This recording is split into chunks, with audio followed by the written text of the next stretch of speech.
Hello, chickadees. Oh my goodness, my camera was having a moment there. It's still having a moment. There we go. Good evening. My heavens, what is happening there? So happy to have all of you here. It is New Year's Eve. I'm happy to be spending it with all of you. This is your show tonight. So please make sure that you're in the chat. I want to welcome all of you. Let me see. We have Melissa with us tonight. Hello, Melissa. Granny Debbie is back with us. 1126. Ava. Thank you so much for joining. KS Granny. Nice going. Nice going there, 1126. I asked for this episode and then made the impulsive decision to go on a road trip after work. Hey, it's all good. It is all good. No problems whatsoever. I think that we have Christine back with us tonight too. Thank you for coming back and chatting with us tonight. I wanted to go over a few things. Of course, any of you joining for the first time, you can always subscribe to the channel. It doesn't cost anything to subscribe. However, you can, hey Jen, how are you? And Kelly is with us as well. You can join the channel as a member. And I have two different levels. That is going to give you access to members only live streams that I am going to have in the future. These will be a little bit more, I don't want to say in depth, but probably more intimate things that have touched my heart or are close to me, that have happened over the years. So we will have that. And of course, I am hoping that my book comes in the mail so that we can do the reading of Terry Dykes's book. Hey, Brooklyn, thanks for coming back. And thanks for commenting about what a great show last night was. Last night was a lot of fun. So, make sure you do the like, subscribe, notify, share, become a member if you'd like to. There's merchandise out there you can check out as well. I'm probably going to be changing some of that. I am looking to do some additional products that maybe have different logos other than just the misdemeanor logo. Maybe one that says Heidi Ho Chickadees, maybe. I don't know. We'll see if anybody's interested in that. Or maybe one that says make good choices. I don't know. We'll see if that anybody has any interest whatsoever. And it is not my book, Christine. This is a book I am waiting for to come in the mail that's out of print. And I am wanting to read it for us to talk about on the channel here. So now that I have said all of that, I want to thank my mod, Kelly, for popping in and taking care of keeping the fort down. And also anybody on replay, if you're on the replay crew, thank you so much for watching any of my content. I'm always appreciative. It is a choice, and there are a lot of choices out there. So I'm happy that you chose me. All righty, let's see if I can get into some questions. If you have questions, you need to put them in the chat. I'm going to do my best to try to star them so I can go back. But it looks like 1126 has the first question here. Do I have other hobbies besides crime stuff? Am I a crafter? Not in any form of this world am I a crafter. So, domesticity is not my forte, shall I say. Mr. Demeanor, as you all know, does some phenomenal cooking. So we have a little bit of a role reversal between the two of us. I'm a little bit more of a dude, shall I say, and he has more of the domestic type of interest. So I am not a crafter. Hobbies. I am like a child, literally. I like to do Legos. I color. I do puzzles. I really like to lay out in the sun. I am a sun worshiper. I love to feel the sun on my skin. So that is something I definitely enjoy. Going to the beach is my happy place. So outside of those things, anything that involves my family, I don't even care what I'm doing. I'm happy with. I'm a massive theater geek. I have done live theater in the past, and so community theater is fantastic for my soul. That prior to having a YouTube channel, the theater was my great escape. Let me see.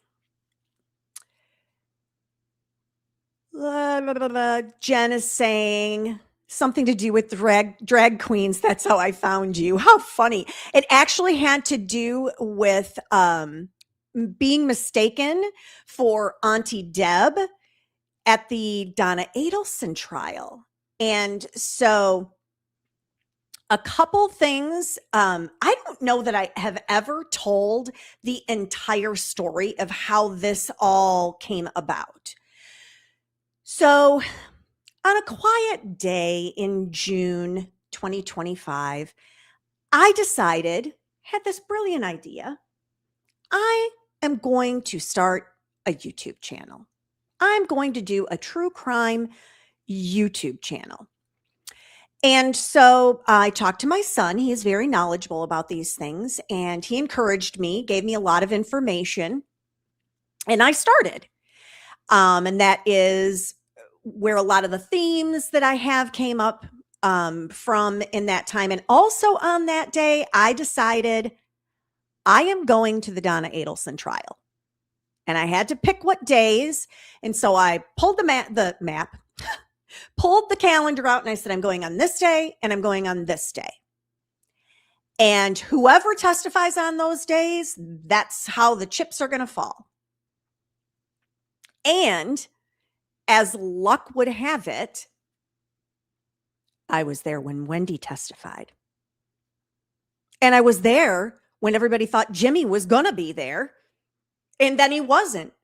And all the madness ensued after that.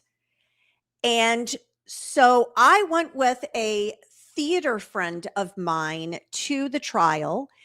And she unfortunately could not go back with me for the second day, that Friday that I chose to go back.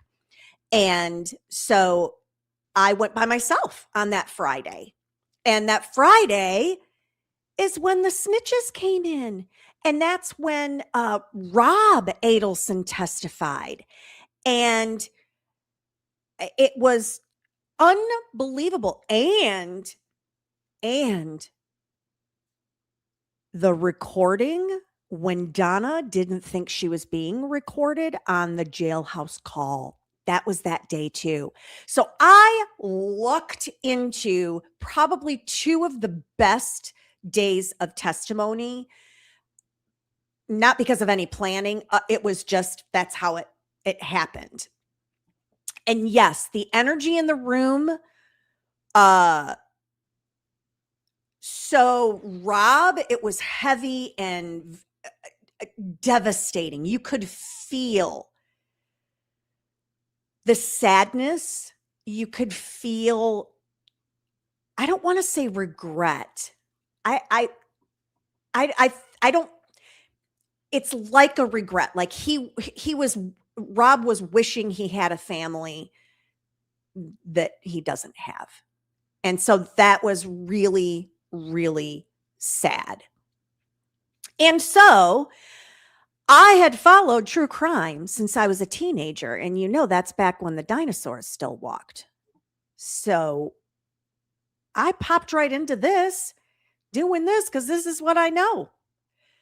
So that's kind of the story of how this all came about. And then you all came into my life as subscribers and followers, and I'm so appreciative and I'm so thankful. I never would have thought a year ago at this time that my life would be where it is today. So I thank all of you for being a massive part of that. All righty. Am I in banking? I have worked in banking. I have worked in the automotive industry. I have worked in consumer finance. I have worked, I guess those are the primary industries. So,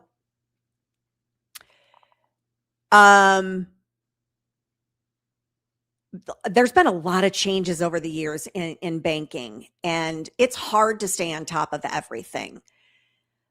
What is my favorite meal? I'm a steak girl. I am a Midwesterner at heart. And so steak and potatoes and maybe some sweet corn or even some green beans, some carrot. Oh, my husband makes some carrots. Yeah. They are so good. They're like candy. I love them.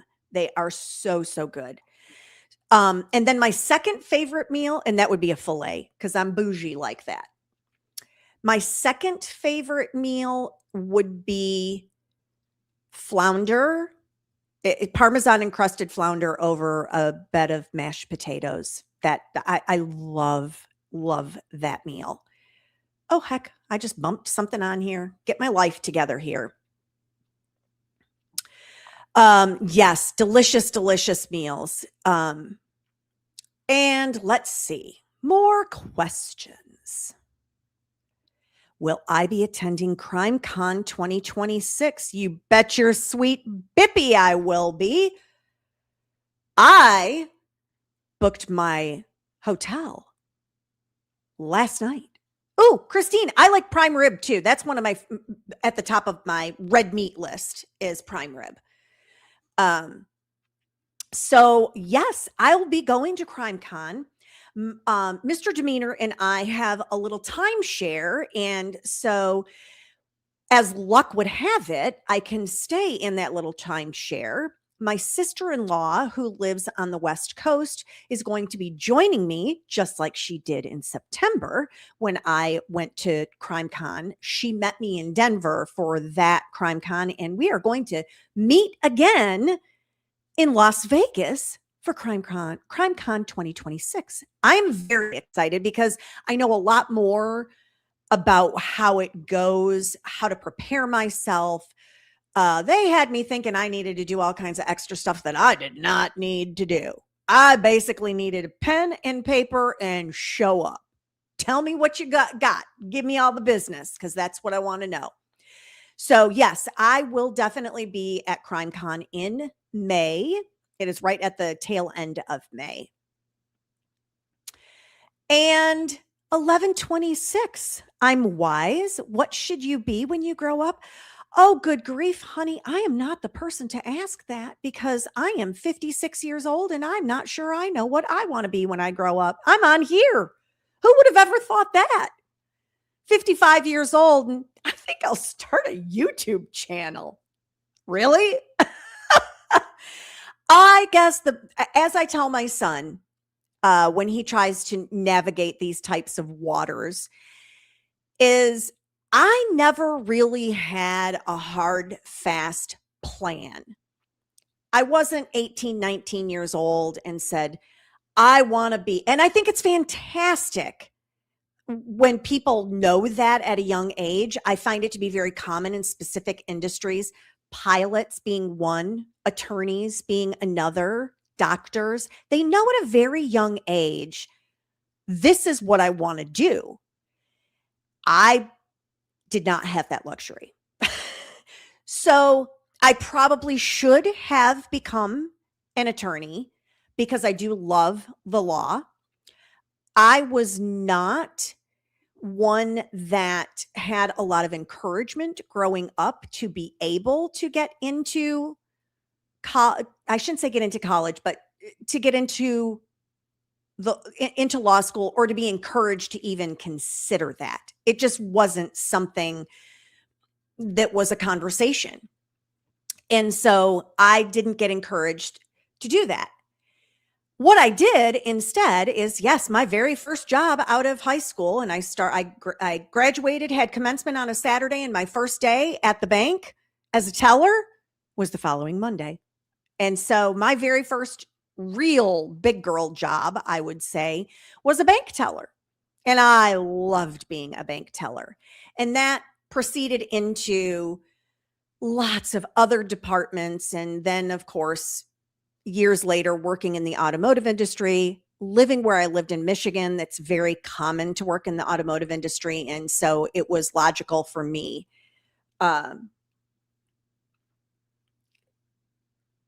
Then I needed to, I married Mr. Demeanor, and where he lived and where we ended up living was quite a distance from the General Motors Proving Grounds. That's where I was working at the time.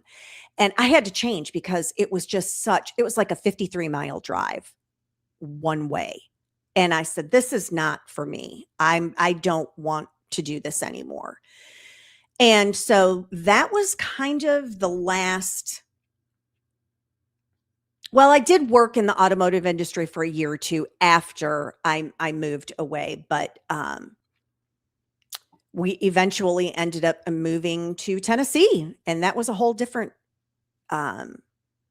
adventure that I started. Okay, Ava Danielle, what was the first trial that I got into?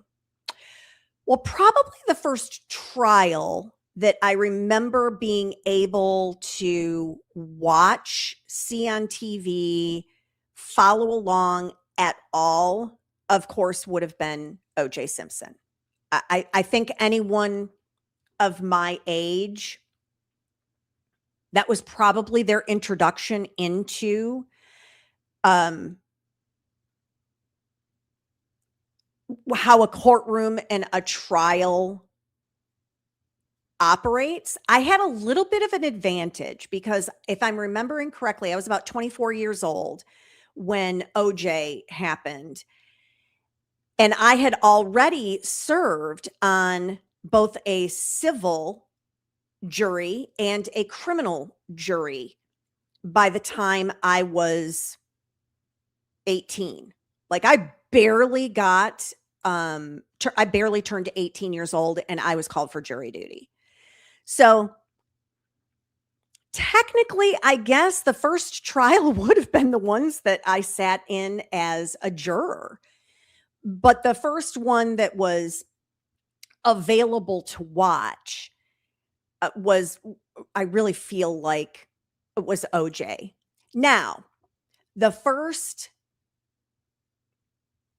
I guess you would call it, case that really, really piqued my interest was Diane Downs. And I don't know if anyone is familiar with Diane Downs. This was back in the probably mid to late 80s. And there was a book called Small Sacrifices that Anne Rule, a phenomenal true crime writer, wrote about Diane Downs. And I read that book and was riveted and immediately began to consume every speck of every Anne Rule book I could get my hands on. And Kelly, I am through the behavior panel. I'm not sure what that's in reference to. I love the behavior panel though, but yeah, Anne Rule. If you don't know who Anne Rule was, she has since passed. She is kind of a queen. I have to tell you, what an amazing, amazing woman. The behavior panel did a segment on Diane Downs. Oh. Oh, I must go check this out. Thank you for giving me something to do tomorrow. Yeah, she's cray cray. Diane Downs. I have seen her daughter. If you haven't read Small Sacrifices, I highly recommend that you all read Small Sacrifices because it's very, very well done. It reads like a novel, but it's true. So I'm sorry, I just digressed on. I don't even remember what I was talking about now. Oh, Anne Rule I was talking about. Y'all got to keep me on track. ADD, man. Anne Rule it has an amazing background. She was a law enforcement officer for a period of time. And she also, for a period of time, was friends or acquaintances with Ted Bundy. She worked on a crisis line with Ted Bundy. And she wrote a book about that is called The Stranger Beside Me. It is also a very, very good book. There are several of her books. You could pick just about any one of them. There, toward the very, very tail end of her life, I noticed that the quality was diminishing just a tiny bit, but still great, great books. Go look at anything that she wrote. So, what else do you want to know? I can tell you some of the stuff that I'm planning on. I came up with a little bit of a schedule for January. Oh, someone yesterday told me to check out the Dee Warner case out of Lenawee County, Michigan. Y'all, this is our kind of case because Dee Warner is the wife of Dale Warner. And Dale Warner is being charged with murder and tampering with evidence. And if that isn't enough, the lead detective was just recently arrested in Ohio because he was refusing to come to court and testify. He was like hiding. Yeah. Uh-huh. So that trial starts January 27th. And so Monday, my plan is to do a little summary on Mr. Dale Warner. Oh, yeah. And there was a hearing, Ava, this morning. There's a bunch of stuff. When I do our summary, they had a bunch of pretrial hearings. There's a lot of testimony. We're going to get into that. That's going to be Monday that we'll watch a lot about Dale. And Kelly, the trial is for Dale and not the lead detective that is hiding out. I don't know why he's hiding out. Nobody knows what the story is. Nobody knows why he's behaved the way that he has. So that's fascinating to me. I'm like, okay, sure. And then next Wednesday for Wine and Crime Wednesday, I am planning, and things could get mixed around, doing a little recap day. I feel like by that time, there'll be a Karen Reed hearing that we'll have to cover. Sarah Grace Patrick will have had a couple days of testimony. Raul Valley will be back in court the day before. And I'm not sure what all else might be popping off or going down by then, because I don't know what's happening with this whole Stefan Diggs business. That's a whole different thing. I haven't even gotten into that. That might be something that we do a little summary on that night too. And then for the remainder of the month, I will do a recap of the bees. That's the Brad Simpson and the Barry Morphew of it all. We're going to do a summary of Sharon Moore. Sharon Moore is the former University of Michigan head coach that went a little wackadoodles and caused some problems. So, yeah, we're going to cover that. And Anna Kepner also. There, I'm sure will be other things that come up, but that's kind of tentatively what I have, in addition to what we may be covering on a members only. Hey, Jersey girl, thanks for joining us. So, next question.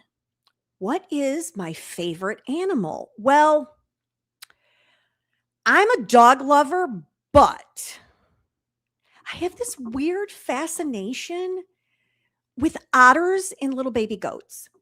I don't know what my problem is, but when I'm feeling down, seeing a little baby goat video or seeing some little baby otters just swimming around and just being cute, just being their cute little selves, can't take it.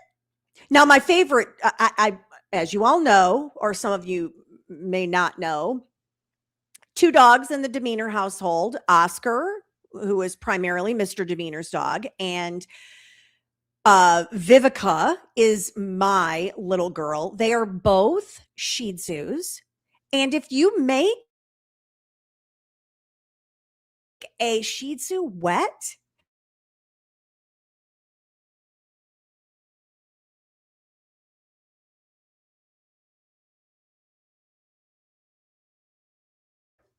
I'm loving it. Absolutely. Yes, cat. There is a place in California that my husband has told me and promised me for a really long time that if we ever had some massive windfall, that he's going to take me so I could swim with otters in a pool. And I was like, oh, I would love to do that. I would love to be with otters. Absolutely. So that I think that answers your question. What is our next question? Do I hope to become a full-time YouTuber? Well, Ava, it would be fantastic.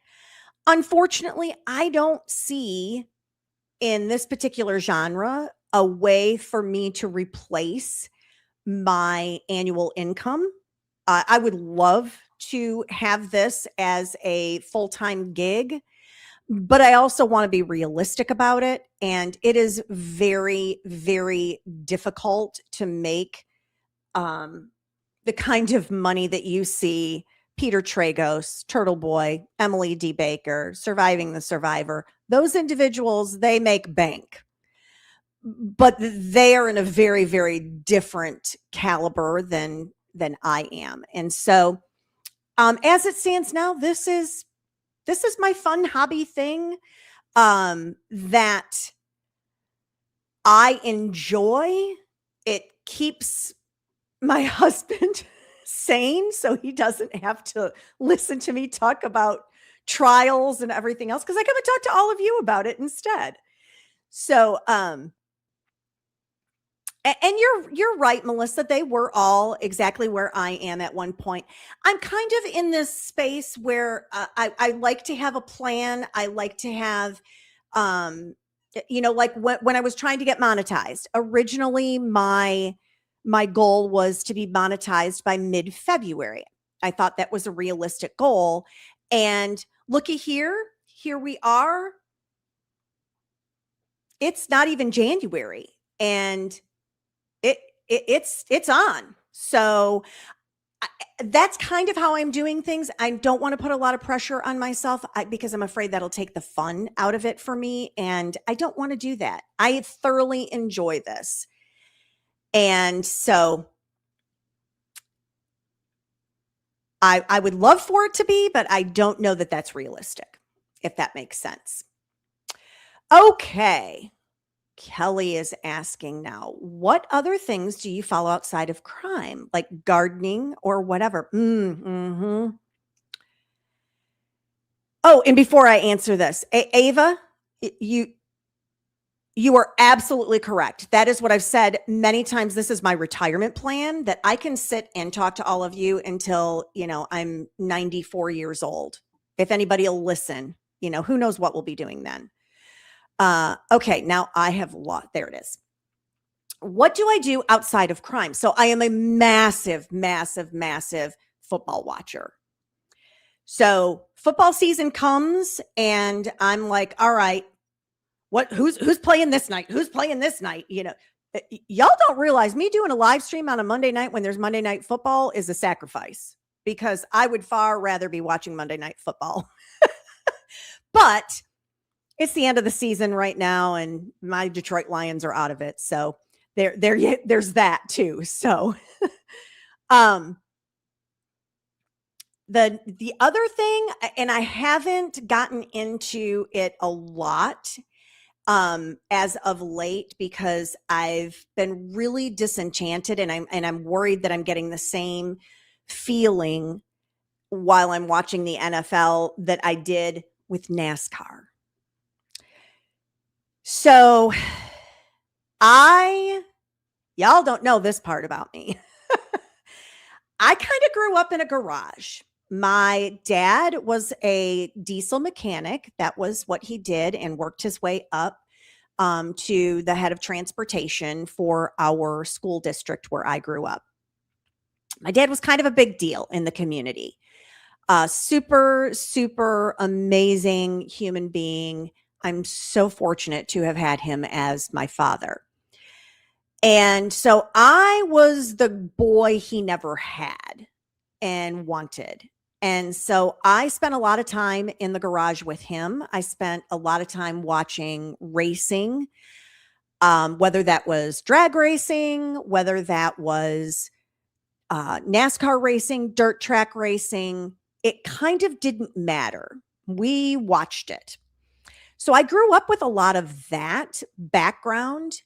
I had a relationship with someone in my early 20s for 6 years, and I spent a lot of time at the drag racing track. I know how to pack a parachute. I know the firing pattern of a Chevy Big Block. I have this very obscure information and knowledge. And then the flip side of that is, in my late teens, when I was considering going to college, I did Miss America prelims to pay for my education. So there's this weird dichotomy of spending time in the garage and at a drag strip, and then also spending time doing pageants. So there's that. Also, in my childhood, I was a competitive baton twirler. And so I spent a lot of time in other states traveling and competing on a local, regional, state, and national level. So it's like this weird mishmash of things. And then I already told you I'm a theater geek, and I've done theater. I had been nominated. Oh, yes, I was nominated for Best Supporting Actress in a Musical. Just thought I'd, not one to brag, but I do have that going for me as well. So, yay, Melissa. And I see that Kat joined us. Thank you, Kat. And yes, Denny Hamlin. Awful, awful news. Awful news. I was so heartbroken to hear that. And the last I heard, only his father had passed away, I think is what I heard. So yeah. And exactly, it's not a beauty contest. It's a scholarship program. And it's funny because I twirled baton as my talent for one of the pageants that I was in. And then the other one I sang. So yeah, there's that too. All kinds of weird stupid extraneous knowledge. Oh, and I'm a massive, massive fan of old Hollywood. So old Hollywood, and when I say old Hollywood, I mean, I'm trying to think of who you, if there's anybody you would know around the time that the Black Dahlia happened, that kind of old Hollywood, the Clark Gable of it all. And the, oh, I can't think of any of the women right now. Janet, what is going on? Before Marilyn Monroe, this was, I mean, old Hollywood, Greta Garbo and Joan Crawford and Betty Davis and all of those really great, great old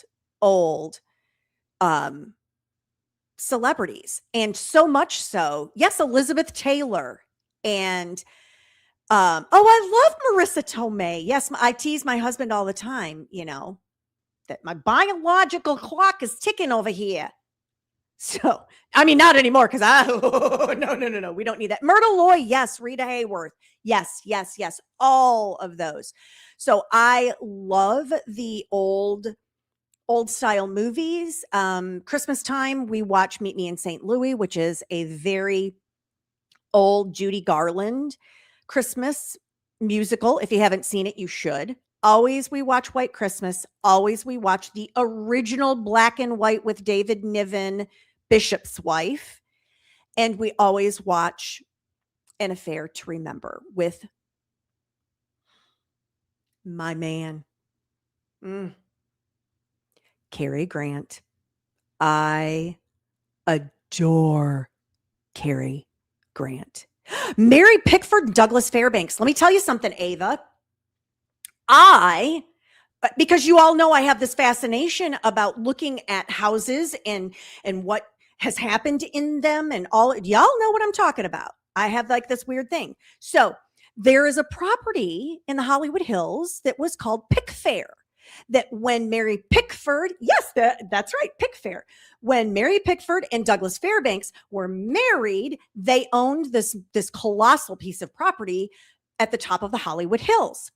And so my West Coast family would tease me all the time because I got a book that is called something along the lines of Scandal in Movie Sites, 16 driving tours of scandal in old movie sites, something along those lines. And my family was just dogged me about it and thought, oh my gosh, this is so silly. This is ridiculous. Well, let me tell you, after I did it one time, next time we went out there to visit, hey, we going to do one of those driving tours that you have? Because one of the really cool things, and this kind of ties into true crime, the Menendez brothers. Let me tell you all. Yes, who doesn't love a good scandal? It's awesome. And now, because the book is so old, I'm sure a lot of the streets and everything have changed because Hollywood and Beverly Hills and LA, they don't like to keep anything that has any meaningful historical reference to it. But anyway, where the Menendez brothers killed their parents is right down the street, and I mean right down the street from where Bugsy Siegel was shot in the head while he was at his mistress's house. And on the backside of her house is where Howard Hughes crash landed his test airplane. If you saw the movie Aviator, you know what I'm talking about. That's right in that same location. And then one block over from that on a corner is where Lana Turner lived. And it's the home in which Lana Turner's daughter stabbed her boyfriend. See, it all comes back around to murder and mayhem. Always comes back around. So yes, I have these weird fascinations with old Hollywood scandals. I'm fascinated with the Black Dahlia, absolutely. The Black Dahlia. Oh gosh, the doctor Hodek, is that what his name is? I'm trying to remember all this. His home, y'all. We might have to do a members only on the Black Dahlia. We might have to do that. Yeah. I need to write this down because I will forget. And then I'll get off my live stream. And I'll go, what did we talk about maybe doing as possible? Let me write Black Dahlia down because, I have the memory of a squirrel, or no, of a dog that's chasing a squirrel. So, big fascination with all of that. There is also a story. I cannot think of her name. She was huge too, blonde bombshell, and her husband offed himself in the closet of their home in the Hollywood Hills. And so I've been past that house as well. I've been past the house that was used for Nightmare on Elm Street. Again, Johnny Stompanato. Yes, thank you, Lana Turner. Yes. Yeah, absolutely. Yeah, and old mafia lore. I'm telling you, it's useless information. It's like nobody cares about any of this stuff.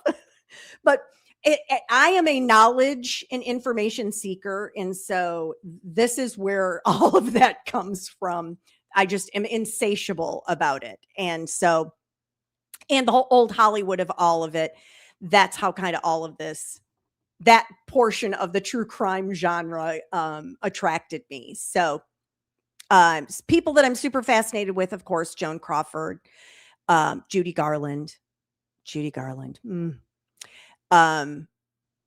and Betty Davis. If you haven't seen Whatever Happened to Baby Jane, y'all, you need to put it on the list. You got to watch that one. Joan Crawford and Betty Davis, they just about killed each other while they were filming it, but it is a fantastic, amazing movie. Okay. I kind of went on a little bit of a tirade there, y'all. Sorry. How many children and grandchildren do you have? I have one child, and I don't have any grandchildren yet. And I hope it stays that way for a little while, only because, my son's gotta get his life in order a little bit. We don't need to be having some little ones quite yet. I think we're getting closer. It's definitely getting closer to being able to make those choices. But yeah, I just have one son. He is the light of my life. He was actually here earlier this evening, and they surprised me. One of his very, very probably best friend that he had growing up that still lives in Tennessee came down to visit, and I didn't know that. So I came home from work, and he was sitting there in the kitchen when I walked in the door, and it was amazing to be able to see someone that is basically like a son to me, but he's not my son. So that is all I have. Just the one son. I did it right the first time, is how I have joked about. Is it okay to ask about Zach Adams' case, or am I too late? I just got in here. Oh, Jen Chang. Absolutely not. Girl, you are perfectly fine. Okay, let's see. What's your question here? Okay, what happens if the judge grants the new trial, and how does getting the person who actually did the crime tie in with this? Okay, good question. First off, if Zach is granted a new trial, the state will appeal. There's almost no doubt in my mind that I think that the judge is probably going to rule and give him a new trial. I really do. And I just thought of another idea. I'm so sorry. I'm all over the place. I got to write this down or I'll forget.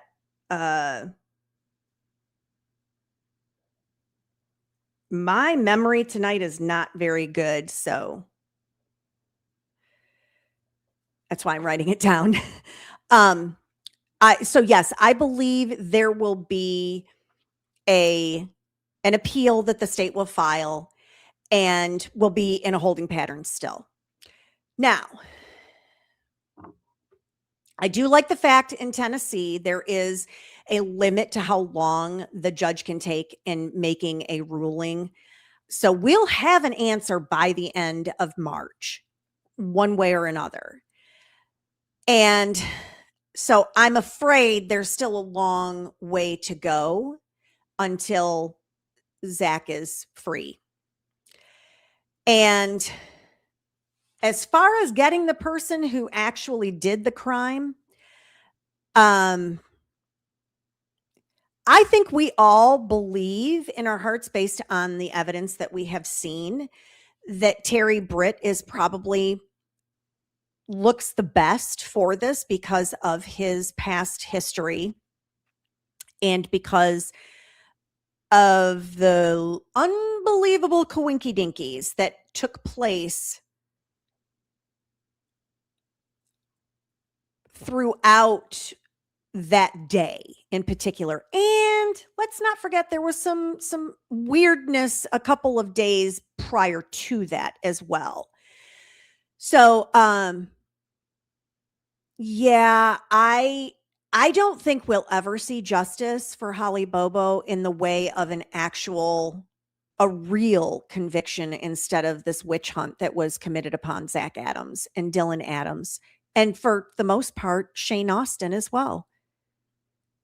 Shane Austin didn't have anything to do with any of this.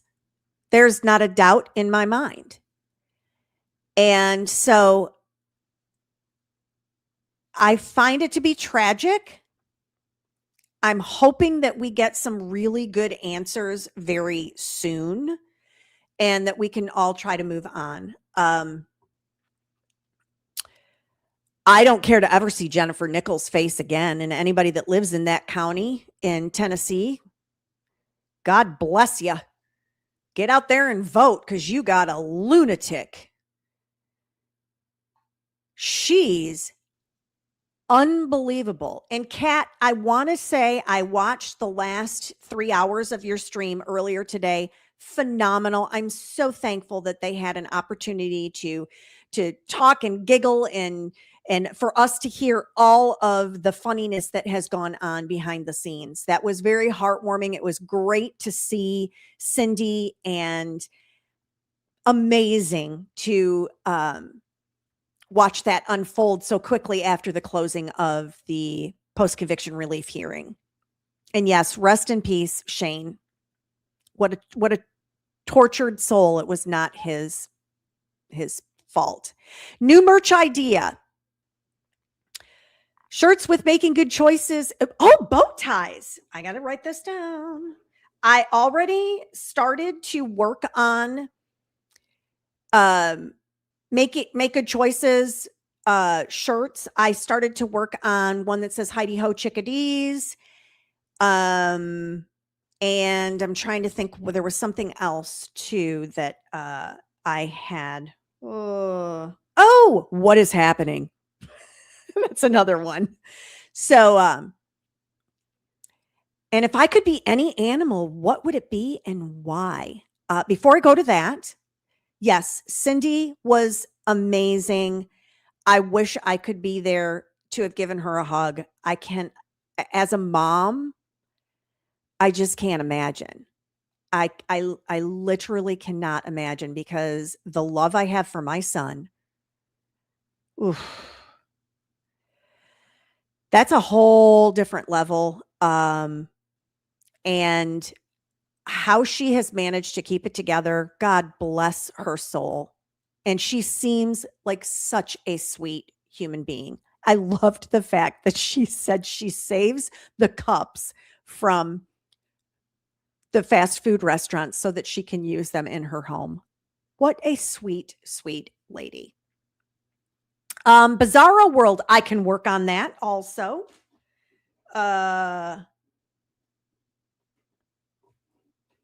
Oh, there was something else.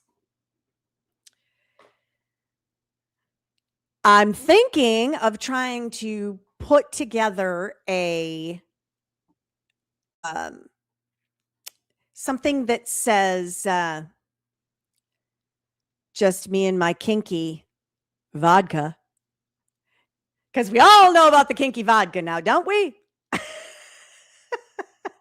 So that may be another piece of merchandise that I add to the store if we think that we need to. If I could be any animal, what would it be and why? I would be some sort of feline, some sort of cat, like a jaguar or a panther, slinky and beautiful, and leopard, maybe cougar, something along those lines, because they're beautiful, they're fast, and they just have this sexy way about them. I just think they're cool. I mean, I'm allergic to cats, so cats are not going to be a part of Misdemeanor's life. That's not going to happen. So, what else can I tell you all? Oh, I thought of, hang on a second. I'm going to look this up because I cannot for the life of me right now remember his name.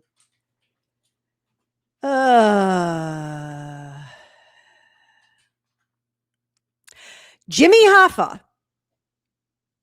Anybody know anything about Jimmy Hoffa?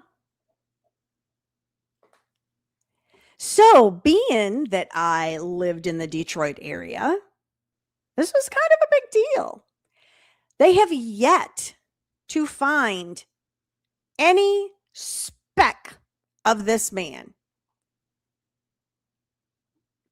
And so that may be another members only that we cover, has a little bit more of a local connection. And do I know how the Bobos feel about possibility of having convicted the wrong one?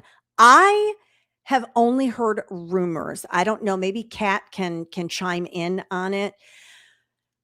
I have heard that they don't believe that Zach committed this crime, but I don't know that to be fact.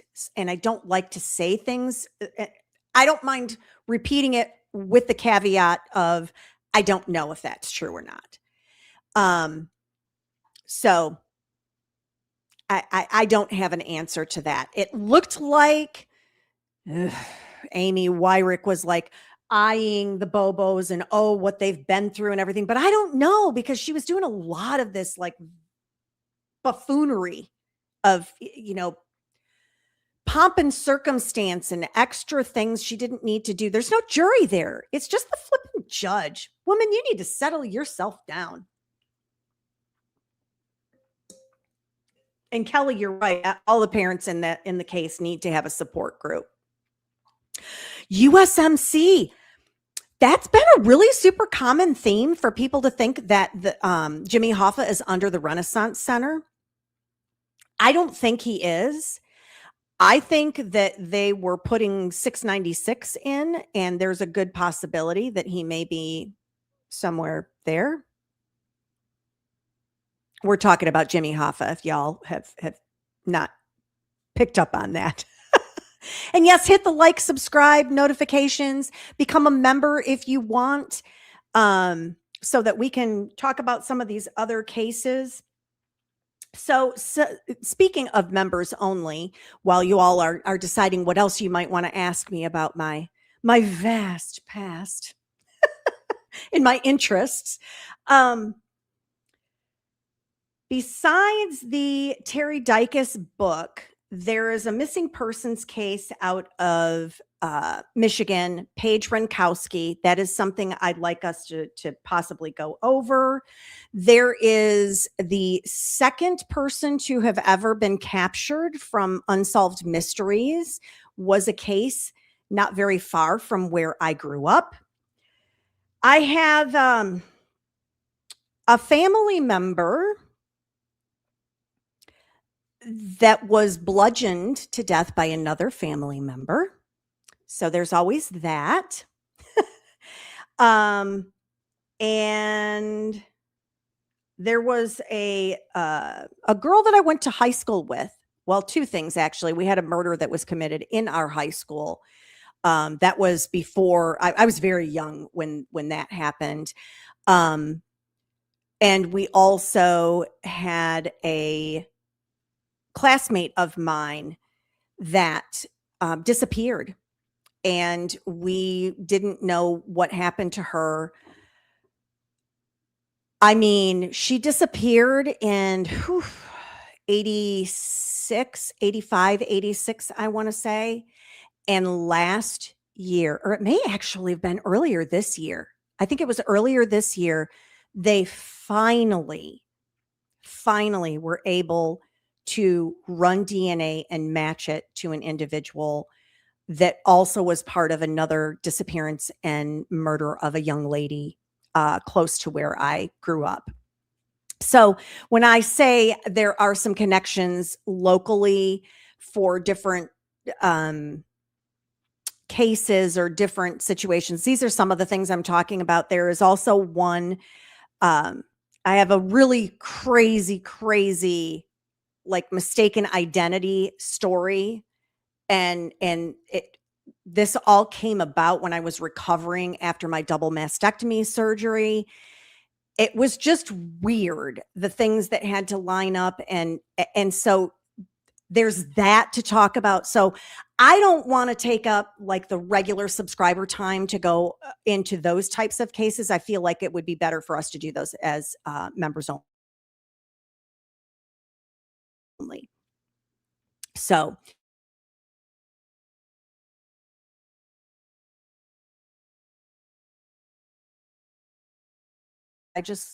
did y'all just lose me there for a minute? I don't know what's going on with my computer. I think it's StreamYard. I don't think it's my computer, but I have issues with not having closure. I said it. I have issues with not having closure. So unsolved mysteries, that would wear me out as a child. Growing up watching unsolved mysteries, and I'm like, okay, well, what happened? What happened? Oh, that's right. It's unsolved. Great. So now I got something to keep me up to think about. Why haven't they caught whoever it is? And oh, let me tell you. I'm sorry. I'm like trying to click and it's not working. So funny story. I decided there, I think there was a TV show called Disappeared or something like that. And I was like, oh, this looks like it's right up my alley. Instead of me watching Forensic Files and Snapped, I was like, oh, let me watch Disappeared. It was the McStay family. Does anybody know about the McStay family? Yeah. That flippin' case haunted me for years. Where did that family disappear to? Who took that family? Do you not all know about the McStays? Oh, do tell me in the chat if you are unaware of the McStay story. Because if you're unaware of the McStay story, we'll do that. Let me add it to the list. Let me just keep writing the list. Nobody knows about the McStays. Yes, the whole family vanished. Oh, yeah. I was devastated watching this because I thought they were going to have closure at the end of it. And at the end, they're like, so if you have any information, I'm like, what? What is happening? No, I need to know what happened. Stop it. Yes. Oh, y'all. The McStays. Okay. Yeah. We will definitely do the McStay family. Because there's a lot of video. So you end up feeling like you kind of know them. I think you all will enjoy that summary of what happens with that And yes, there's closure. We have closure now with it. So it happened in California, Jen. And you're going to ask me where, but I'm not going to be able to remember. I feel like it was San Diego area, but I wouldn't swear to that. Did I play with Lincoln Logs and electro sets when I was little? I didn't. I had a cousin that he was completely fascinated. He was very, very smart, very, very bright young man. And he was a Lincoln Logger, and we didn't. I didn't call it an electro set, but we had erector sets that it was like metal pieces with holes in them, and you would put it together. And yeah, he would be all about that. And so, no, I had the most amazing Matchbox and Hot Wheels collection as a kid because I was like a boy. I didn't want dolls. Don't give me Barbies. I don't want dolls. I want Tonka trucks. And that is what you meant, Melissa. Okay. I wanted, I had the cool mat that you had the roads and everything on it, and the buildings that you would put on it. And yeah, I had cool stuff for all of my Hot Wheels and Matchbox cars. And as luck would have it, I had a son. So my son got to play and still has all of the Matchbox cars and Hot Wheels that I played with, that were my collection as a child. And he played with all of them as a child himself, including the mats and everything. I took very good care. I didn't grow up with a lot of money, so we were very careful to take care of the items that we had to make them last. And so here we are, gosh, 50 years later.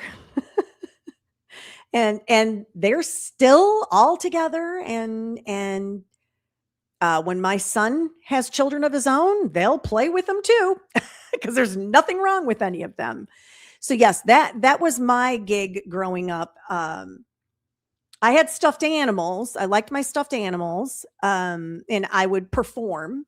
I would put on huge shows in front of my stuffed animals. I grew up in a very, very small, like 850 square foot house. And I would sing at the top of my lungs and put on concerts in front of my stuffed animals, and then walk out of my bedroom like nobody knew what I was doing in there. I wasn't in there singing. No, I don't know what you're talking about. I did have some favorites of songs that I sang. So yeah, no Lincoln Logs or erector sets for me. I was Matchbox, Hot Wheels, Tonka. Loved my bike. I had a bike. And I wanted to share this, Ava, because in my free time, one of the things that I have less free time now, but one of the things that I have done in the past is I am the historian of the family. And so all of the documents come to me, and I say historian of the family. That's Mr. Demeanor's side of the family. I am the historian for my own side of the family. It's kind of messy, but I have a lot of information. I was the 5th generation in my small hometown in Michigan. So I have a lot of heritage there. The cemetery in my hometown is all of my ancestors are buried there. If they were buried, they're buried there. So that side of the family was easier for me to get information. Now, Mr. Demeanor's side of the family, a little harder, because they have only been in the States. His father moved from Portugal, and he was a child when they moved. So really, there's not a lot of history in the United States for his family. So yes, Ancestry.com, baby, one of my favorites. And Kelly is asking, you also are asking, so they know you there. Expand, please, because I'm not sure what the question is. And I can try to find the clip. Let me see here. I don't think I have it saved. Oh, so they know you there in my hometown.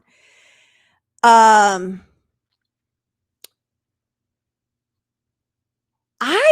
have several of my high school classmates have reached out to me and are aware of my YouTube channel and what I do.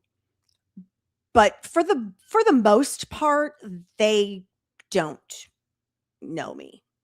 Oh, and yes, 5 generations. Yeah. Yeah. Like my dad was the grand marshal of our festival parade. Like that's my family. My grandmother was the head of the historical society. Like it's like this little southern town in the north. That's kind of what it was like. So yes, let me see here if I can try to find the clip or if anybody else finds it faster than I can. It is hard. I know I was there during Rob's testimony, so I don't know. I had at one time a picture, but I don't know. This is sorry.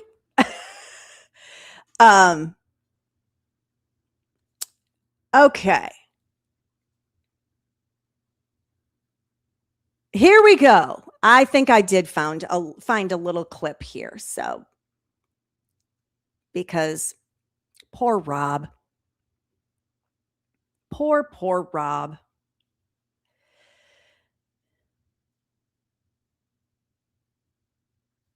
Became adults and had kids of your own? I think still involved.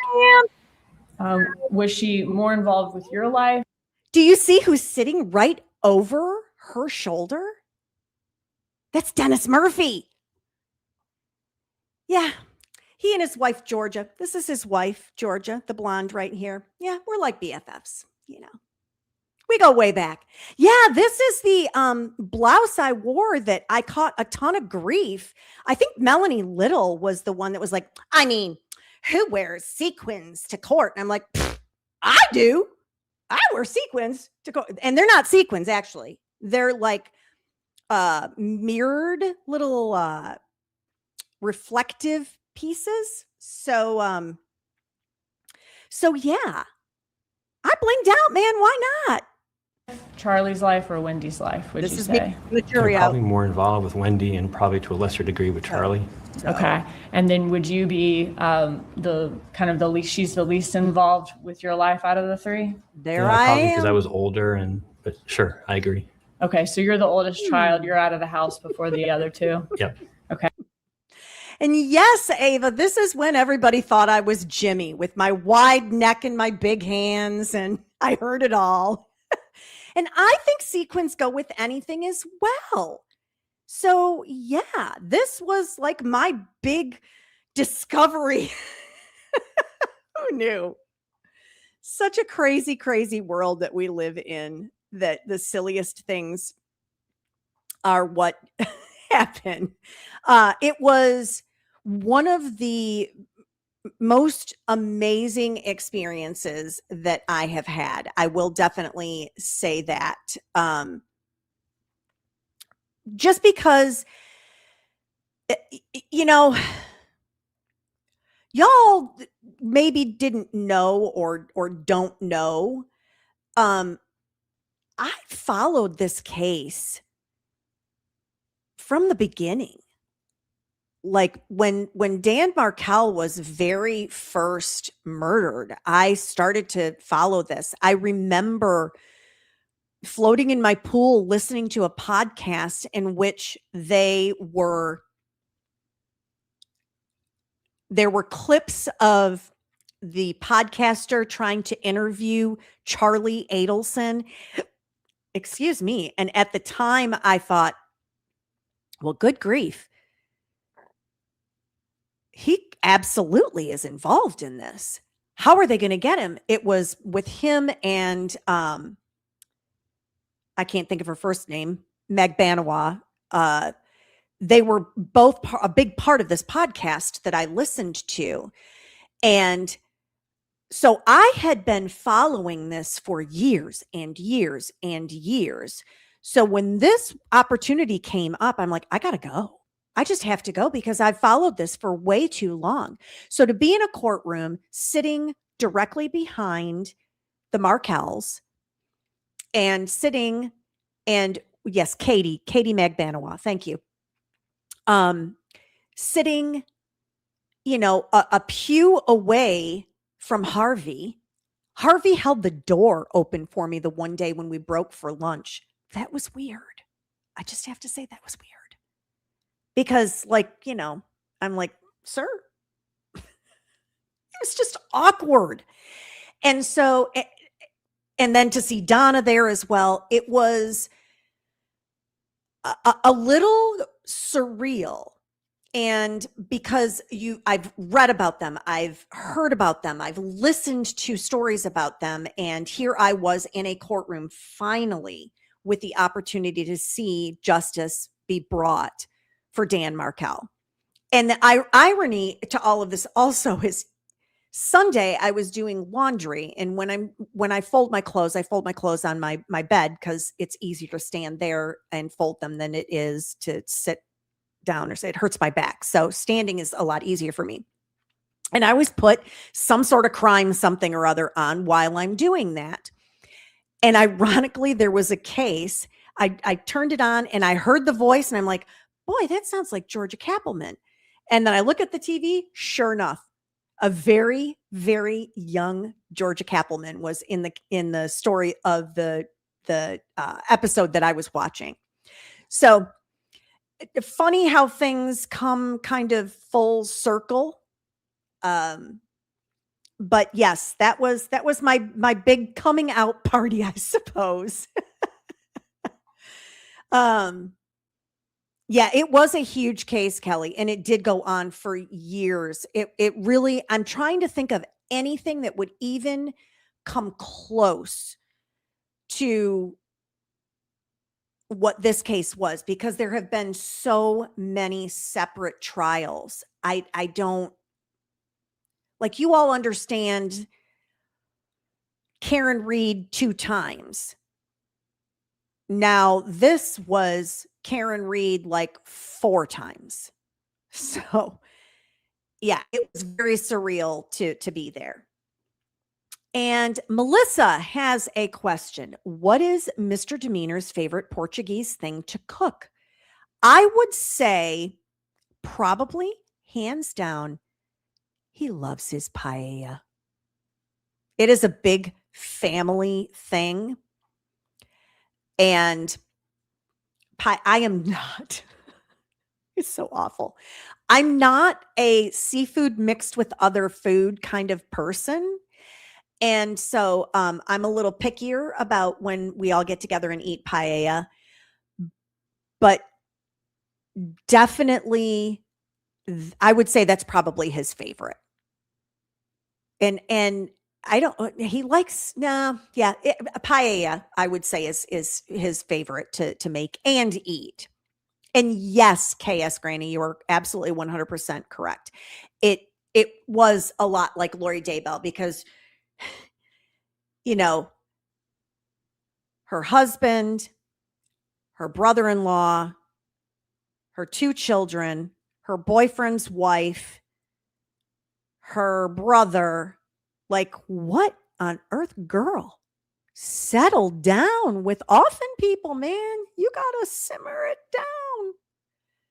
So yeah, Lori Daybell. And I didn't follow Lori Daybell very closely because I didn't find it very fascinating. It was like, yeah, she did it, of course. Oh, Melissa, you are so cute. Anytime he wants to come on camera and do a cooking live for us, that would be another great members only. That will never happen. Yeah. Mr. Demeanor is a bit camera shy. And so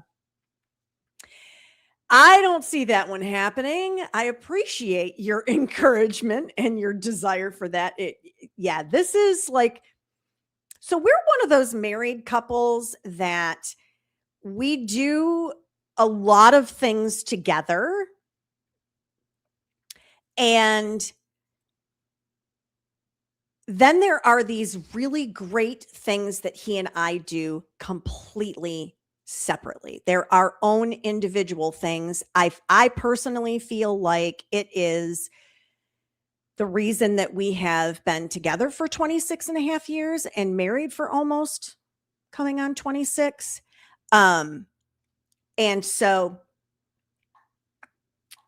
it's important for us to kind of have our own victories, have our own things. I know couples that they are inseparable. They have a singular email address. They share a Facebook page. And yeah, I don't roll like that. And neither does he. You still need to be an individual, and I still need to be an individual. And then we can be one together from time, or for the most part too. But I feel like it's important that you maintain your individuality. And yes, Melissa, I did get the CrimeCon stuff.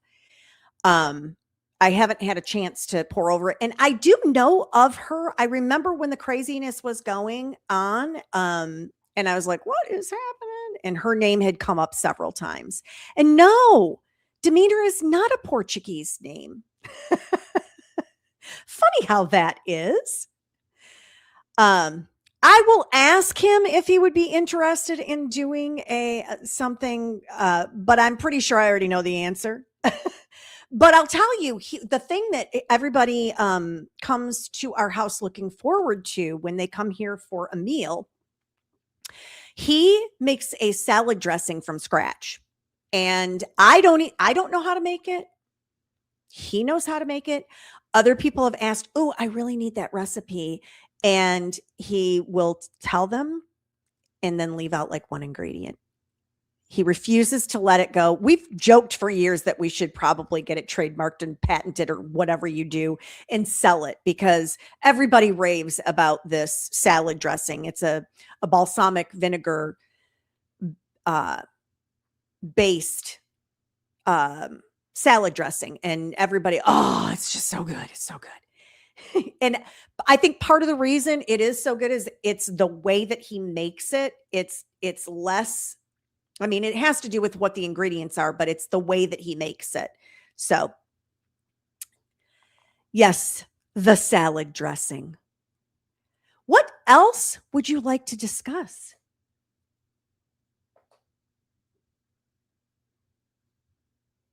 Anyone? Bueller?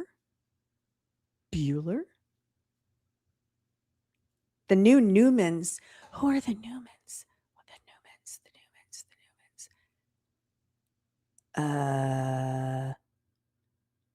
What do we? Oh, Paul Newman. I gotcha now. I gotcha. Ava. My favorite song?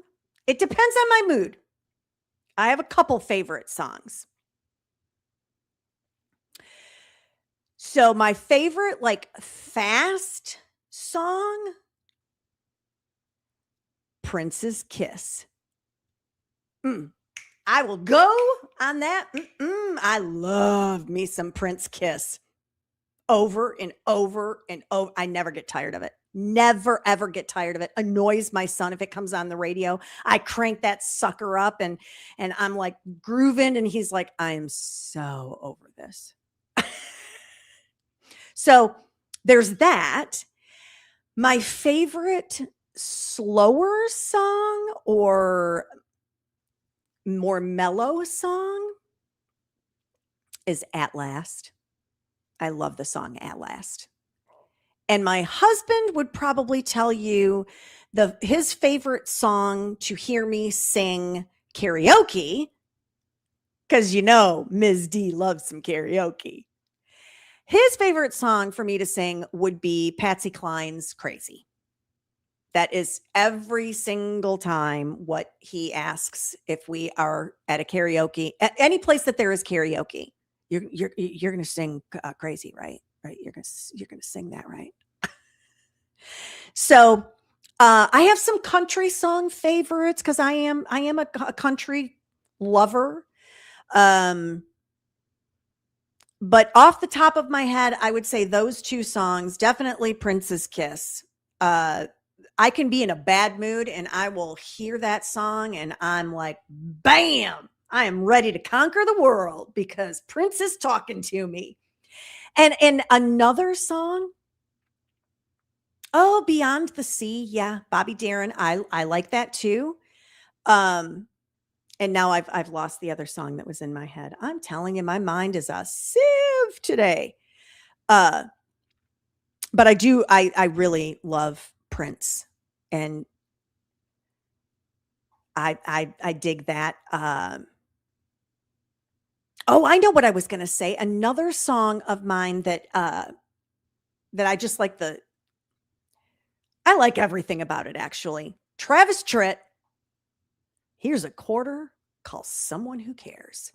I love me some Travis Tritt. I love Travis Tritt.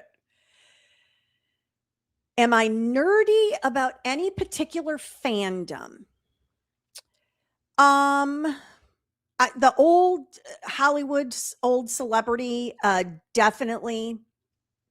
I have a family member that was very, very connected to the entertainment industry, the movie industry in California. And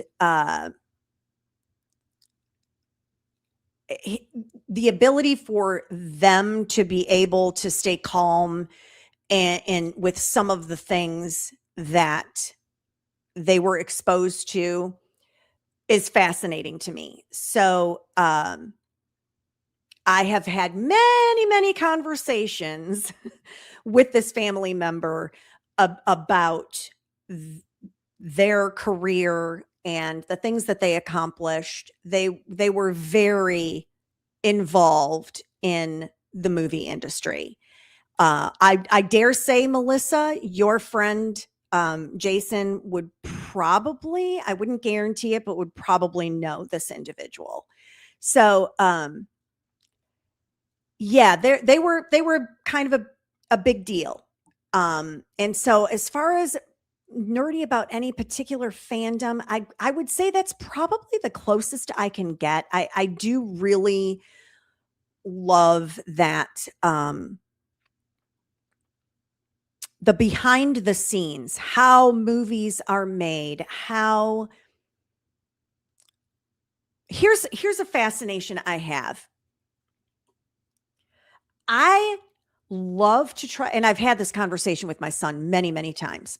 I try to figure out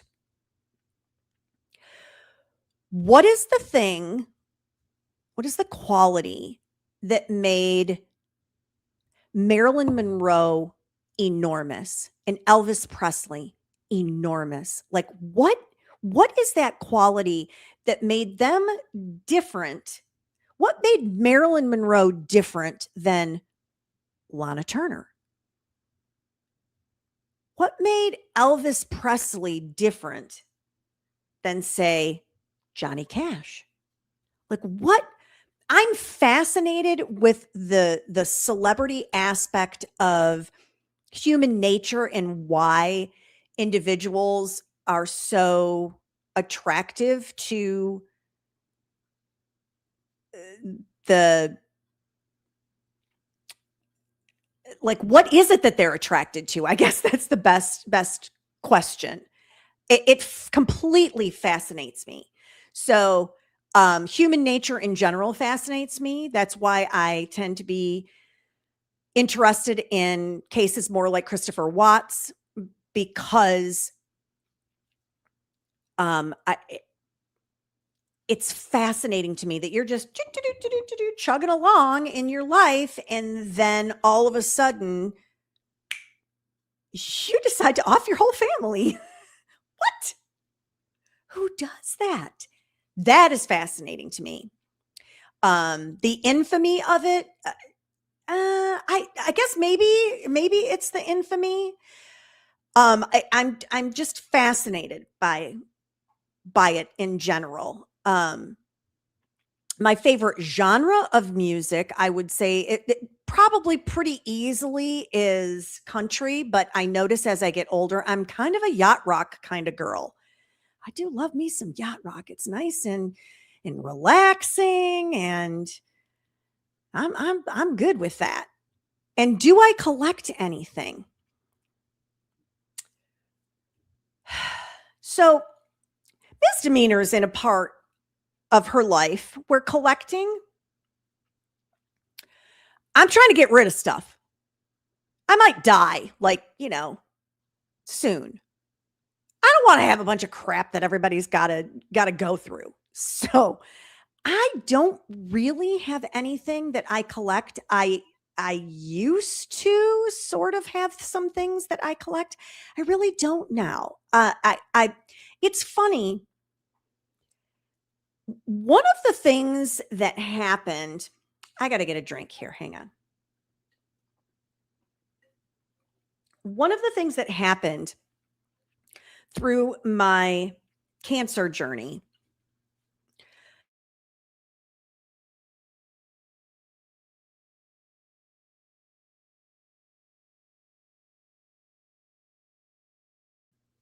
stuff is not as important to me as it was before I had cancer. Collecting things, buying things, having things, it just doesn't have the same effect. It's so funny. This is the first year Mr. Demeanor and I, for Christmas, we did not exchange gifts. And it was because neither one of us really cares about that anymore. I just want to be with my husband. I want to be with my son. That's all I wanted for Christmas. That's what I got. It was amazing. And so the collecting part, I just, it's hard for me to get behind that. I actually was a huge Real Housewives follower. I would watch Salt Lake City, Orange County, Beverly Hills, for a period of time, Atlanta. And I stopped shortly, ironically, shortly after I finished radiation treatments. And the reason I stopped is that I felt so disgusted at the excess that I would see. It became vulgar to me. And I'm not saying if you have a lot of money, go spend. Do whatever you want with your money. I am in no way judging or dogging anyone. I'm saying for me, it became it no longer was palatable for me to watch and view. I just was like, ugh, this is so excessive. There are people that would do anything to have a loved one back, they would do anything to have their health, and you're out spending $25,000 on a flipping ridiculous handbag, a purse. What are we doing? Like, I don't understand it. So that's all part of the collecting situation for me.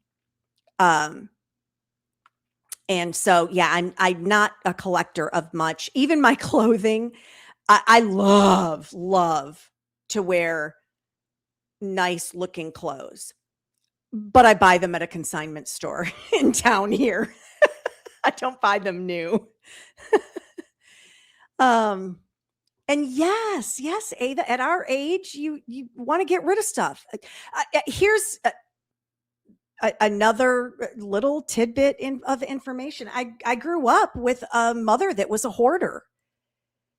And once you've been exposed to that, where I couldn't have friends over, I was embarrassed to have friends over. And it fundamentally changed me forever. And definitely as an adult, I am a decluttering freak because I cannot stand to have a lot of things sitting around, because it takes me back to that time in my childhood when I didn't have that kind of control of my environment. And so, fortunately, I was, the flip side of that is when you have a very narcissistic mother who is also a hoarder, she keeps all of that hidden, and she teaches you how to present yourself out to the public. So at least I got that out of it. Gotta laugh at your childhood trauma, right? Tom Shadyac had a transformation like that where he let go of so much excess and went back to a simpler life. It is simpler when you have less stuff. It's just simpler. And yes, that's the price of a car to me. Me too.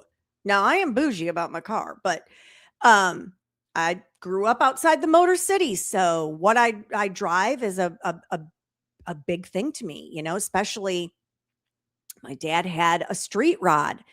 And so we went on vacation every year in my dad's street rod. So that's all part of that identity, I guess, or enjoyment of life for me. Is I want to have a cool car. And Melissa, what am I seeing here in reading? I really don't know much of anything about Christopher Watts. Maybe another thing to cover?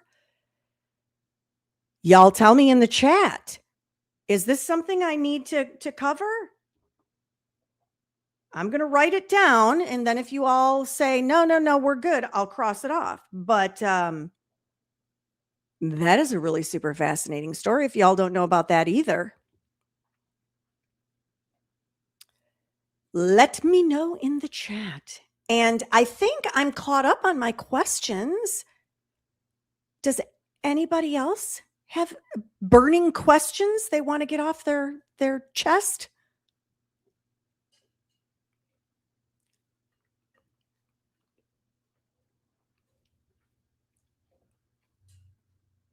I guess not. You've all become very quiet.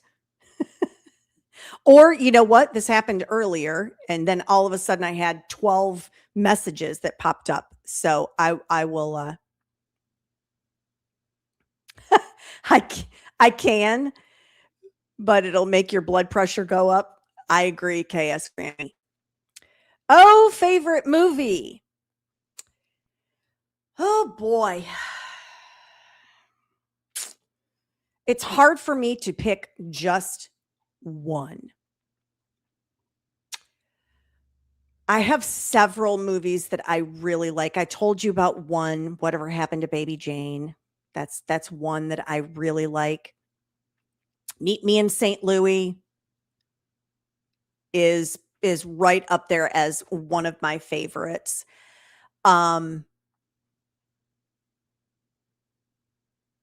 It's I don't think I can pick just one favorite movie, Ava. And I watch way less movies now. One that I just watched recently. I do like the first and second Sherlock Holmes because I adore Robert Downey Jr. Mr. Demeanor knows when the day comes that Robert Downey Jr. is knocking on our front door, I am leaving to go be with him. Sorry, Mr. Demeanor. It's Robert Downey Jr. So, Sherlock Holmes, either the first or the second, I thought they were fantastic. And Knives Out. I just watched the third Knives Out movie this past weekend. Mr. Demeanor and I did. Love it. Love it. I loved the first one. The second one, I was a little, but the third one, oh yeah, third one's good. Third one is definitely good. I'm a big documentary watcher, so that's where a lot of that time comes from. And my favorite TV show right now, and we watch it without fail, is Matlock. I love Matlock. Kathy Bates is phenomenal. Do I sleep with the TV on or with it off? Funny you should ask. So I was a quiet and dark go to sleep kind of person until I met Mr. Demeanor. Mr. Demeanor, he's got to have a fan on. He's got to have the stars have to line up, and he's got to have the TV going. And so I have adapted and now sleep with the TV on. I put it on a timer so it will eventually go off after he finally gets into his slumber. So, yeah, that was an adjustment. Big time adjustment. If I could go travel anywhere, where would I go? I think Mr. Demeanor and I would agree. One of the places we would love to go to is Fiji. And, it's never too late until you're pushing up daisies. So until that day comes, we're going to, hope to keep it on the list, on the bucket list, so to speak. We are still intending on going to Portugal. That is, it may not happen in September of this year. It may be pushed back just a few months because of some health issues that need to be addressed. But yes, we are intending on going there. That would be, if I didn't have that planned, that would be my number one place. So we're going to take care of that one. Who knows if we'll go to Fiji or not? One day, maybe. But it has to, when I travel, I'm bougie. I want to stay in a nice place. I want to be catered to. Because I don't live like that. So when I go on vacation, I want to be treated that way because that's vacation to me. And I did not do a lot of the things as far as traveling outside the country prior to meeting Mr. Demeanor. And so I'm happy that he has exposed me to a lot more of that culture because I didn't have that opportunity growing up. Oh, see, and now everything comes in all at once. Y'all have to just give me a minute here because literally this is like, I have like 20 messages that just came in. Oh, the Goodmans are here. Oh, yes, we did talk about favorite food, the Goodmans, and mine is steak, filet mignon, prime rib also. And then right behind that is Parmesan encrusted flounder over a bed of mashed potatoes. Okay, yes, Granny. What a great question.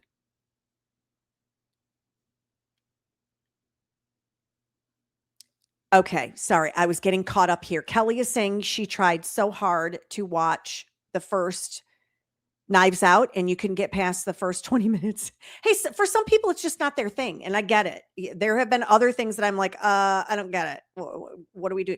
The movie, The Menu, what a waste of time as far as I'm concerned.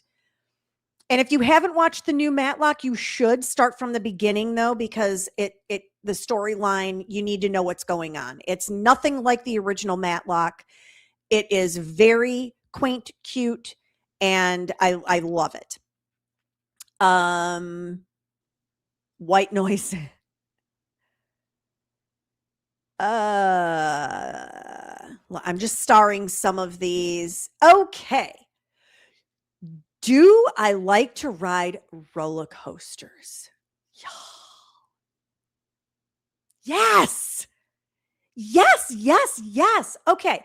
So when my son turned 18, and we had, I think I've mentioned before that my son is very short. He is barely 5 feet tall. And I had promised him his entire childhood that I would take him to America's Roller Coast, which is Cedar Point in Sandusky, Ohio. If you don't know already, you do now. It is the best, most fulfilling place to go ride roller coasters. So, 18 years old, Mr. Demeanor, yeah, he's out. First off, crowds. He ain't going to do that. Second off, he is not getting on any of these roller coasters. Now, Mr. Demeanor will go, 200 feet in scuba gear in the water. I want no part of any of that, but he does not have any interest in getting up in any sort of heights. So this was a trip that my son and myself took to Cedar Point. And we rode roller coasters on the Friday night when we got there. And then we rode roller coasters the entire next day, Saturday. And I was ready to continue going. I'm like, hey, yeah, let's do it up. What else you want to ride? What else? I wore out my 18-year-old son. He was like, Mama,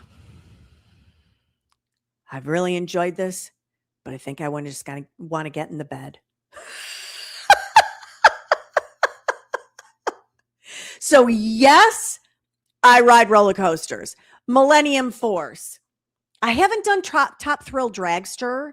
It's been a line issue, but Steel Vengeance and the Maverick and Rougarou or whatever it is. I can't even remember what it's called. But yes, all of it at Cedar Point, I'm in.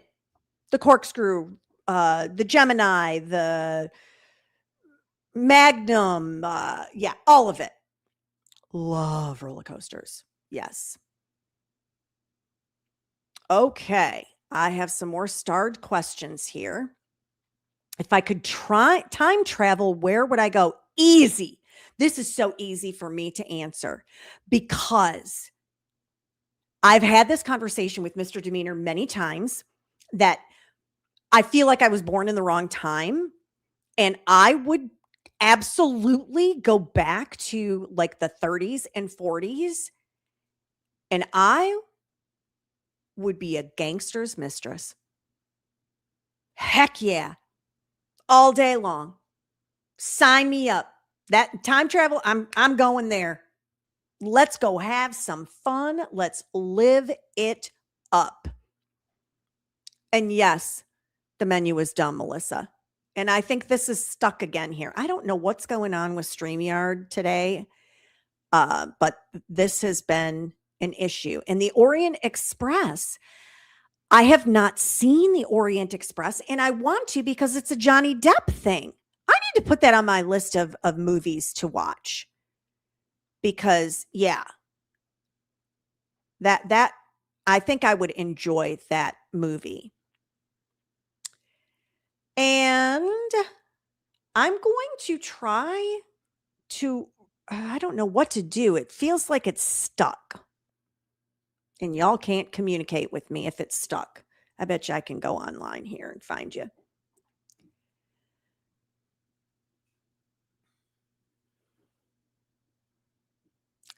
Let me check.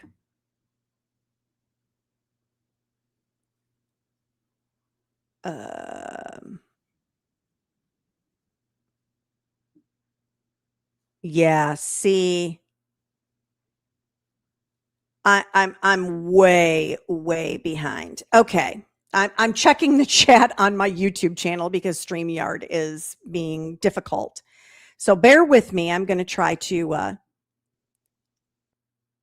Universal. Oh, hey, Bia. I didn't know that you had joined in here because, of course, StreamYard is, my chat is frozen. So, hey, Oh, and how many coasters does Cedar Point have? Oh my gosh. 13, 15, something like that. I mean, it is literally called America's Roller Coast. It is on a peninsula, and the peninsula, you are literally in Lake Erie. You're surrounded by Lake Erie. And you need to check it out. If anybody is interested in roller coasters, you need to check Cedar Point out. Okay, now it has decided to come to life here. Okay, how many coasters? Haven't been to Cedar Point since the late 80s, USMC. Oh, you need to do something about that because there's tons there now. Watch the original intro. Oh, did you, Melissa? Now that I'm jealous of. I could put that on my bucket list. The Orient Express. Watch it, and then I would love to actually be on it. Yeah, and see, now I am frozen again. Doggone StreamYard. Okay. I think I'm caught up, but I'm not positive here. Got all kinds of crazy going on. So, I don't know, since I'm on here and I'm seeing this. I don't know if you noticed there are some new emojis. Have y'all noticed any new emojis in the chat? For those that are able? For you members out there? Yeah, members. Who knew? So you might want to check that out also. And we've been yeah, good choices. Yes. Good. I have good choice, make good choices. What is happening? Heidi Ho chickadees and something about kinky vodka. You got it, guys. I added those for us. So I have been consuming your evening for almost 2 hours now, talking about boring old me.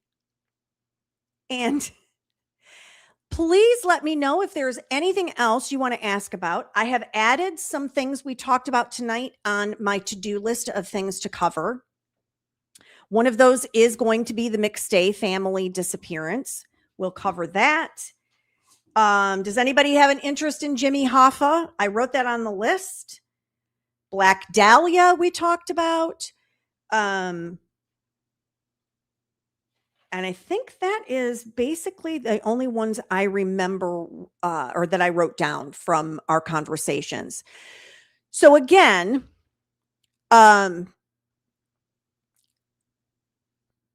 next week, Hoffa for sure. Yeah, I'll see what I can find on some of that. It's been so long, it'll be a little tough, but that's okay. We'll definitely take a stab at it. So the next case that we're going to cover is going to be the Dale Warner case out of Lenawee County, Michigan. I'll be doing that on Monday for Mischief Monday. And then on Wednesday for Wine and Crime Wednesday, we're going to do a recap of kind of everything. It'll be a mishmash of things. And then before I forget, on Thursday night, the 8th, I will be on with DJ and Boston BF on Calling All Beings. We're going to be having some financial discussion. I'll be on there. I think Nan Gallagher is also going to be on there. And I feel like there's somebody else, but off the top of my head, it is not coming to me right now. So I will be doing that also next week. Tomorrow night, somebody told me somebody's got a birthday tomorrow. So I might be dropping in to say a little happy birthday. Maybe maybe I'll have to sing happy birthday to the beautiful and lovely Boston Bia. I'll definitely be popping in, and Bia is saying it is just the three of us. Excellent. And I'm looking forward to that conversation. It should be informative, I hope. And I hope that we can help as many people as we can. And not everything has to be complicated. I think that's what I know coming up in the next week or so. And I did let you know earlier in the stream what I'm planning on covering the remainder of January. I'm always fluid and flexible. It may change, but right now that's where we are. If you haven't liked and subscribed and done all the Tubes of You things, please make sure you do that. If you want to become a member so that you can hear about some of these more intimate cases that have been closer to me and have more of a personal connection, make sure that you become a member. And there's also merchandise out there. I will be continuing to fix or update it and give you better options. Definitely the Kinky Vodka will be one that I'll try to put together. And we will continue and travel on. You all probably know as much about me as my extended family does now. There's a lot of craziness to me. So that's why I'm able to talk to so many different people, because I've been exposed to a lot of different people in a lot of different environments. And most people looking at me would not think that I know how to pack a parachute on a Top Fuel dragster. And yet I do. So thank you so much for joining tonight. It has been my sincere pleasure. We've been kind of just riffing here, and I am so appreciative to all of you for coming in and spending the time with me. Thank you again to Kelly for being my mod and holding the fort down. And we will come together again for Mischief Monday. And we're going to talk about that Michigan case that you all tipped me off to. There might be some janky stuff going on here, and we're going to be in a holding pattern. I should add this too. I have tried to reach out to Dr. Katie Spirko and to see if we can have her and Nicole come back on the channel again to talk about the Zachary Adams case. I haven't gotten a response yet, but that doesn't mean a whole lot. I know that she's busy. Things have just finished up for them. So that may be an adjustment that takes place on some of what we're covering. And so we're not done completely with Zach Adams. The judge was a little surprising today in Michigan. Oh, I can't wait until I dig into it. Thank you. That's what I'm doing tomorrow. I'm digging into all that I can find out about Mr. Warner and his situation. So yes, I will keep you posted. Of course, follow me on the Twix and TikTok. I generally do a TikTok video every morning that gives a little bit idea of what's going on, what's coming up. And we'll plan on seeing you all on Monday. Be safe. It's been a fantastic 2025 for me on a personal level. Professionally, it's kind of, but hey, personally, it's been great. So I'm looking forward to starting 2026 fresh. I'm happy that we are a full YouTube monetized channel now, and that we'll be able to head on down the road in 2026 and see what the new year has to offer. Please be safe.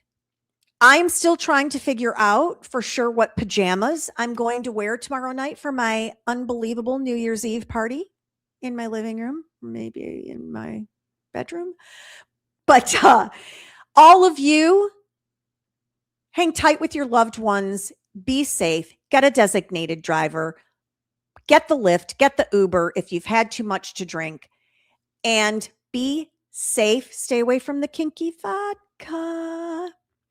And as always, it doesn't cost a penny to be kind. So find someone to do something nice for today if you haven't already.